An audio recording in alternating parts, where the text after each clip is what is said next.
Friends, আমরা যখনই ডায়াবেটিসের প্রসঙ্গে কোনো ভিডিও বানাই সাথে সাথেই আপনাদের কাছ থেকে অভিযোগের পাহাড় আমাদের সামনে এসে দাঁড়িয়ে যায় এবং সেই সমস্ত অভিযোগের মধ্যে সবথেকে বেশি অভিযোগ আসে ডায়াবেটিক পেশেন্টদের ব্রেকফাস্ট নিয়ে। তার কারণ আমি বিভিন্ন ভিডিওতে আপনাদের বলেছি যে ডায়াবেটিক পেশেন্টদের মুড়ি খাওয়া চলবে না, বিস্কুট খাওয়া চলবে না, পাউরুটি খাওয়া চলবে না, চিনি দিয়ে চা খাওয়া চলবে না, এমনকি ডায়াবেটিক পেশেন্টদের ফলের জুস পর্যন্ত খাওয়া চলবে না। মতো পরিস্থিতিতে ডায়াবেটিক পেশেন্টরা ব্রেকফাস্ট করবে কি দিয়ে? এই প্রশ্ন বারবার আমাদের কাছে এসে হাজির হয়। তো চলুন আজ আপনাদের সমস্ত অভিযোগ আমি দূর করার চেষ্টা করব। আজ আপনাদের সাথে একটা নয়, দুটো নয়, তিনটে নয়, সাতটা ব্রেকফাস্ট রেসিপি নিয়ে আলোচনা করব। প্রত্যেকটা রেসিপি অত্যন্ত সুস্বাদু এবং এগুলি যে শুধুমাত্র ডায়াবেটিক পেশেন্টরা খেতে পারবেন তাই নয়, তার সাথে সাথে যে সমস্ত পেশেন্টদের রক্তে কোলেস্টেরলের মাত্রা বেশি রয়েছে তারা খেতে পারবেন। এবং আপনি যদি একজন স্বাস্থ্য সচেতন মানুষ হয়ে থাকেন, এখনও পর্যন্ত যদি কোনো প্রকারের কোনো স্বাস্থ্য সমস্যা আপনার নেই, সেক্ষেত্রেও কিন্তু আপনার স্বাস্থ্যের কথা মাথায় রেখে এই ব্রেকফাস্টগুলি আপনারা প্রতিনিয়ত আপনার খাদ্য তালিকায় যুক্ত করতে পারেন। তো চলুন ভিডিওটি শেষ পর্যন্ত খুব মনোযোগ সহকারে দেখুন। আমি কৃষ্ণার্জুন মুখার্জি আর আপনারা দেখছেন আপনাদের ইউটিউব চ্যানেল হেলথ ক্রিপশন। সর্বপ্রথম ডায়াবেটিক ফ্রেন্ডলি যে ব্রেকফাস্টের কথা আপনাদের সাথে শেয়ার করব সেটি বিশেষ এক ধরনের পরোটা। সেটি হলো হয় আপনার মেথি শাকের পরোটা আর না হলে পালং শাকের পরোটা। দেখুন, মেথি শাকের পরোটা বা পালং শাকের পরোটা শুনেই আমরা বুঝতে পাচ্ছি যে সেই পরোটার মধ্যে হয় আমরা মেথি শাক ব্যবহার করব আর না হলে পালং শাক ব্যবহার করব। আপনার হাতের কাছে যদি এই দুটি শাক না থেকেও থাকে তাহলে আপনি যে কোনো ধরনের শাক কিন্তু এই পরোটার মধ্যে ব্যবহার করতে পারেন, তবে এ দুটি শাক ব্যবহার করলে আপনি বেশি উপকারিতা পেতে পারেন। আর এই পরোটা তৈরি করার জন্য আমরা যে আটা ব্যবহার করব সেই আটা অবশ্যই গমের আটা হতে হবে, কখনোই কিন্তু আপনি ময়দা ব্যবহার করবেন না। এবং আপনি আরও বেশি উপকারিতা পেতে পারেন সেই আটা যদি মাল্টিগ্রেন আটা হয়ে থাকে, অর্থাৎ গমের আটার সাথে যদি আপনি মনে করুন যবের আটা, সামান্য পরিমাণে বেসন, সামান্য পরিমাণে আপনার ওটসের পাউডার, এগুলো মিক্সড করে নিয়ে মাল্টিগ্রেন আটা তৈরি করে নিয়ে তার থেকে আপনি পরোটা বানান, সেক্ষেত্রে সেই আটার মধ্যে যেমন আপনার ফাইবার কন্টেন্ট বেড়ে যায়, তার মধ্যে পুষ্টিগুণ যেমন কয়েক গুণ বেশি মাত্রাতে বেড়ে যায়, তার সাথে সাথে সেই আটার গ্লাইসেমিক ইন্ডেক্সও কিন্তু মোটামুটি প্রায় অর্ধেক হয়ে যায়। এই পরোটা তৈরি করা খুবই সহজ। আপনি মেথি শাকের পরোটাই তৈরি করুন বা পালং শাকের পরোটাই তৈরি করুন, প্রথমে শাকগুলিকে ছোট্ট ছোট্ট টুকরোতে কেটে নিন আর না হলে মিক্সার গ্রাইন্ডারের মাধ্যমে পেস্ট বানিয়ে নিয়ে সেই পেস্ট আটার সাথে খুব ভালোভাবে মেখে সাধারণত যেরকমভাবে আপনারা পরোটা তৈরি করেন খুব কম পরিমাণ তেল দিয়ে পরোটা তৈরি করে আপনি ব্রেকফাস্টে খান। পরবর্তী যে ব্রেকফাস্ট রেসিপিটির কথা বলবো, যে ব্রেকফাস্ট রেসিপি একজন ডায়াবেটিক পেশেন্ট নিশ্চিন্তে নির্দ্বিধায় খেতে পারেন, সেটি হলো দালিয়ার খিচুড়ি বা ডালিয়ার খিচুড়ি। দেখুন, এটি আপনি দালিয়াই বলুন বা ডালিয়াই বলুন, এটি আপনার ডায়াবেটিস কন্ট্রোল জার্নিতে আপনাকে যে যথেষ্ট সাহায্য করবে সে বিষয়ে কিন্তু কোনো সন্দেহ নেই।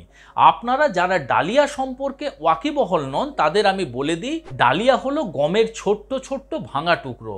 এই ডালিয়া রেডিমেড আপনারা যে কোনো মুদিখানার দোকানে খুবই ইজিলি কিনতে পারবেন এবং আপনার বাড়িতে যদি গম অ্যাভেলেবেল থাকে সেক্ষেত্রে গমকে খুব ভালোভাবে রোদে শুকিয়ে নিয়ে বাড়িতে মিক্সার গ্রাইন্ডারের মাধ্যমে বা জাঁতির মাধ্যমে গমকে টুকরো টুকরোভাবে ভেঙে নিলেও কিন্তু সেটি আপনার ডালিয়া তৈরি হয়ে যায়। দেখুন, এইভাবে গমকে যখন আমরা টুকরো টুকরো করে ভেঙে নিয়ে রান্না করব, তার মধ্যে ফাইবার কন্টেন্ট আটার থেকে অনেক বেশি মাত্রাতে আপনি পেতে পারেন এবং তার সাথে সাথে ডালিয়ার গ্লাইসেমিক ইন্ডেক্সও কিন্তু আপনার গমের আটার থেকে অনেকটা কম হয়ে থাকে। আপনি হয়তো শুনলে আশ্চর্য হয়ে যাবেন যে গমের আটার গ্লাইসেমিক ইন্ডেক্স যেখানে আপনার 50 থেকে 55, সেখানে ডালিয়ার গ্লাইসেমিক ইন্ডেক্স 41। এবং তার সাথে সাথে ডালিয়ার খিচুড়ির মধ্যে আমরা যে সবজি ব্যবহার করছি, আমরা যে ডাল ব্যবহার করছি, তার মধ্যে থাকা প্রোটিন এবং ফাইবার এবং বিভিন্ন ধরনের নিউট্রিয়েন্টস আপনার শরীরে কার্বোহাইড্রেটের অ্যাবজর্পশনকে কম করে দেয়, ডায়াবেটিস কন্ট্রোল জার্নিতে আপনাকে সাহায্য করতে পারে। তো চলুন এখন আমরা জেনে নিই যে ডালিয়ার খিচুড়ি বা ডালিয়ার খিচুড়ি তৈরি করব কিভাবে। সর্বপ্রথম একটা প্যানের মধ্যে 1 চামচ পরিমাণে ঘি আপনি গরম করতে দেন। যদি আপনার হাতের কাছে ঘি না থেকে থাকে সেক্ষেত্রে আপনি তেল ব্যবহার করতে পারেন। সেই তেলের মধ্যে এক এক করে দিয়ে দেন 1 চামচ পরিমাণে গোটা জিরা, 2 থেকে 3টে কাঁচা লঙ্কা, 1 চামচ পরিমাণে গ্রেটেড আদা। তারপর সেই মিশ্রণটিকে একটু সময় নাড়াচাড়া করার পরে তার মধ্যে আপনি ধীরে ধীরে অ্যাড করুন 1 কাপ পরিমাণে ডালিয়া এবং 1 কাপ পরিমাণে ডাল। এই ডাল আপনি মুসুর ডাল দিতে পারেন, মুগ ডাল দিতে পারেন বা 2-3 রকমের ডালকে মিক্সড করেও কিন্তু ব্যবহার করতে পারেন। এবং তার মধ্যে আপনার পছন্দ মতো এবং বিভিন্ন ধরনের সবজিকে টুকরো টুকরো করে কেটে অ্যাড করুন। আপনি তার মধ্যে গাজর দিতে পারেন, বিনস দিতে পারেন, ক্যাপসিকাম দিতে পারেন, ঝিঙে দিতে পারেন, পটল দিতে পারেন, ফুলকপি দিতে পারেন। আপনার পছন্দ মতো যে কোনো প্রকারের সবজি দেন। তার মধ্যে আপনার স্বাদ মতো লবণ, 1 চামচ পরিমাণে জিরের গুঁড়ো এবং 1 চামচ পরিমাণে হলুদ। এখন সে মিশ্রণটিকে খুব ভালোভাবে 3 থেকে 4 মিনিট নাড়াচাড়া করার পরে পরিমাণ মতো জল দিয়ে সেটিকে সেদ্ধ হতে দেন। এবং যখন সেদ্ধ হবে দেখে নেবেন তার কনসিস্টেন্সি যেন খিচুড়ির মতন হয়ে থাকে। তারপর নামানোর আগে যদি তার উপরের থেকে 1 চামচ ঘি অ্যাড করে দিতে পারেন, সেটি ডায়াবেটিক পেশেন্টদের জন্য অত্যন্ত উপাদেয় এবং ডায়াবেটিক ফ্রেন্ডলি একটি ব্রেকফাস্টের রেসিপি হতে পারে। তৃতীয় যে ব্রেকফাস্ট রেসিপিটি আপনাদের সাথে শেয়ার করব সেটি হলো গ্রিন মুগ চিলা, অর্থাৎ খোসা সহ সবুজ মুগ ডাল যে মার্কেটে পাওয়া যায় সেটি দিয়ে যদি আপনি চিলা বানাতে পারেন সেটিও কিন্তু একটি ডায়াবেটিক ফ্রেন্ডলি ব্রেকফাস্ট হতে পারে। এই সবুজ মুগ ডালের মধ্যে যেমন প্রচুর পরিমাণে ফাইবার থাকে, তার সাথে সাথে তার মধ্যে থাকে এমন কিছু ভিটামিনস এবং মিনারেলস যেগুলি আপনার ডায়াবেটিস কন্ট্রোল করতে সাহায্য করতে পারে। এবং তার সাথে সাথে এই সবুজ মুগ ডালের গ্লাইসেমিক ইন্ডেক্সও কিন্তু লো। সবুজ মুগ ডালের গ্লাইসেমিক ইন্ডেক্স মাত্র 38। তো চলুন এখন আমরা জেনে নিই যে মুগ ডালের চিলা তৈরি করব কিভাবে। আপনি যেদিন সকালবেলা ব্রেকফাস্টে মুগ ডালের চিলা খাওয়ার প্ল্যান করছেন তার আগের দিন রাত্রিবেলা আপনাকে কিন্তু এই সবুজ মুগ ডাল ভিজিয়ে রাখতে হবে। তার পরের দিন সকালবেলা জলের থেকে সেই মুগ ডালকে ছেঁকে নিয়ে মিক্সার গ্রাইন্ডারের মাধ্যমে একটি পেস্ট আপনাকে তৈরি করে নিতে হবে। আপনি যখন মিক্সার গ্রাইন্ডারের মাধ্যমে পেস্ট তৈরি করছেন তখন তার মধ্যে আপনি দিয়ে দেন 1 টুকরো পরিমাণে আদা, তার মধ্যে আপনি দিয়ে দেন 1টা কাঁচা লঙ্কা, সামান্য পরিমাণে ধনের পাতা এবং স্বাদ মতো লবণ। তারপর সেই মিশ্রণটিকে মিক্সার গ্রাইন্ডারের মাধ্যমে মিহি একটা পেস্ট বানিয়ে নেন। এখন ওভেনের মধ্যে একটা প্যান বসিয়ে সেটাকে গরম হতে দেন। তারপর সেই প্যান যখন গরম হয়ে যাবে তার মধ্যে খুব সামান্য পরিমাণ তেল দিয়ে পুরো প্যান জুড়ে তেলটাকে আপনি ব্রাশ করে দেন বা তেলটা ছড়িয়ে দেন। তারপর মুগ ডালের যে পেস্ট আমরা তৈরি করে রেখেছিলাম সেই পেস্টকে চামচের মাধ্যমে সামান্য পরিমাণ নিয়ে ওই ফ্রাইং প্যানের মধ্যে দিয়ে ধীরে ধীরে পুরো প্যান জুড়ে আপনি ছড়িয়ে দেন। তারপর ঢাকা দিয়ে 2 থেকে 3 মিনিট আপনি সেটিকে রান্না হতে দেন। তারপর খুব সাবধানে অমলেট যেমন উল্টে দেওয়া হয় সেইভাবে উল্টে দিয়ে আপনি উল্টো দিকেও আরও 2 থেকে 3 মিনিট রান্না হতে দেন। 2 থেকে 3 মিনিট পরে সেটিকে আপনি প্লেটের মধ্যে ট্রান্সফার করে নিয়ে ধনে পাতা, পুদিনা পাতা এবং আমলকির গ্রিন চাটনি দিয়েও কিন্তু সকালবেলা ব্রেকফাস্টে আপনি খেতে পারেন। চতুর্থ যে ব্রেকফাস্টের রেসিপিটির কথা আপনাদের বলবো সে রেসিপিটি হলো ওটস উপমা। এই ওটস উপমা তৈরি করা খুবই সহজ। এই ওটস আমরা যে ব্যবহার করছি আমরা সকলেই জানি ওটসের মধ্যে বিটা গ্লুকন নামক বিশেষ এক ধরনের সলিউবল ফাইবার রয়েছে যেটি আপনার ডায়াবেটিস কন্ট্রোলে আপনাকে সাহায্য করতে পারে। সর্বপ্রথম একটা প্যানের মধ্যে সামান্য পরিমাণ আপনি তেল দেন।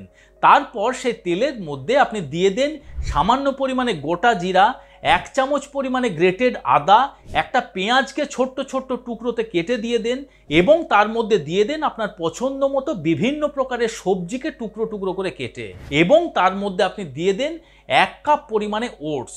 এখন সমস্ত মিশ্রণের সাথে স্বাদ মতো লবণ দিয়ে খুব ভালোভাবে কয়েক মিনিট নাড়াচাড়া করুন এবং জল ঢেলে সেটিকে সেদ্ধ হতে দেন।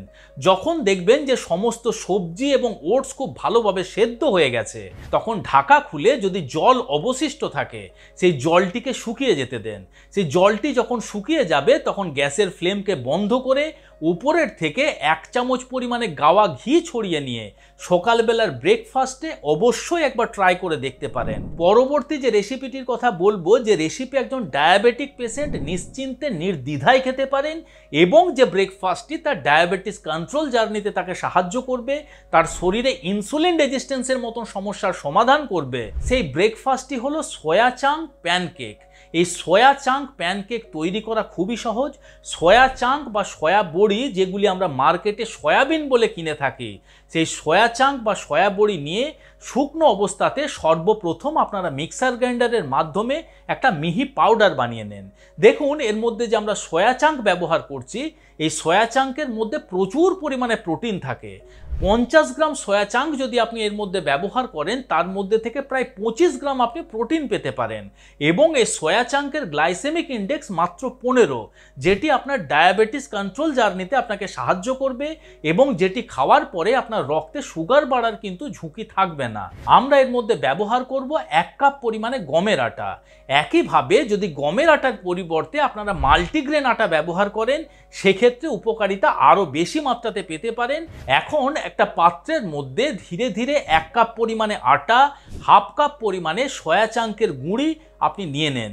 আপনি তার মধ্যে ধীরে ধীরে অ্যাড করুন স্বাদ মতন লবণ, 1 চামচ পরিমাণে গ্রেটেড আদা, ছোট্ট ছোট্ট টুকরোতে কেটে নেওয়া ধনের পাতা এবং একটি ডিমকে কাঁচা অবস্থাতে ভেঙে নিয়ে তার মধ্যে আপনি অ্যাড করুন এবং তার মধ্যে পরিমাণ মতো জল দিয়ে খুব ভালোভাবে একটি মিহি ব্যাটার আপনি বানিয়ে নেন। এখন একটা প্যানকে গরম হতে দিয়ে তার মধ্যে পরিমাণ মতো তেল দিয়ে ওই ব্যাটার দিয়ে নিয়ে আপনি পুরো প্যান জুড়ে ব্যাটারটিকে ছড়িয়ে দিয়ে ঢাকা দিয়ে 2 থেকে 3 মিনিট রান্না হতে দেন।